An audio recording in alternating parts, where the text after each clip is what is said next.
اس بے زبان مخلوق سے سیکھیں اللہ پہ توکل کرنا۔ رزق ان کے سامنے میسر ہوتا ہے، دانا سافٹ فوڈ پڑا ہوتا ہے۔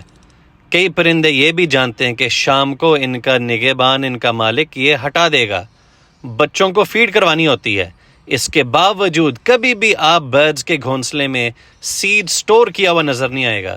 اللہ نے ان کو خوبصورت ترین رنگ کے ساتھ خوبصورت ترین صفات سے نوازا۔ ان کا توکل اللہ پہ اس قدر مضبوط ہے کہ یہ جانتے ہیں کہ کل اللہ تعالیٰ نے رزق دینا ہی دینا ہے۔ گھونسلے میں ایک ذرہ سیڈ نظر نہیں آئے گی، اور ہم انسان جن کو اللہ نے عقل دی، دن رات فکر مند ہوتے ہیں کہ کل کیا ہوگا، طوطا بکے گا یا نہیں بکے گا، اتنے سارے طوطے ہیں، یہ میں کیسے نکال پاؤں گا۔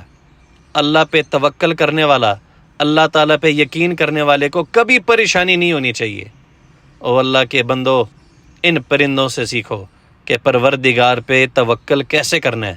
اللہ سبحانہ و تعالیٰ نے رزق کا وعدہ کیا ہوا ہے، اور آپ کے پیدا ہونے سے 50,000 سال پہلے آپ کا رزق لکھ چکے ہیں۔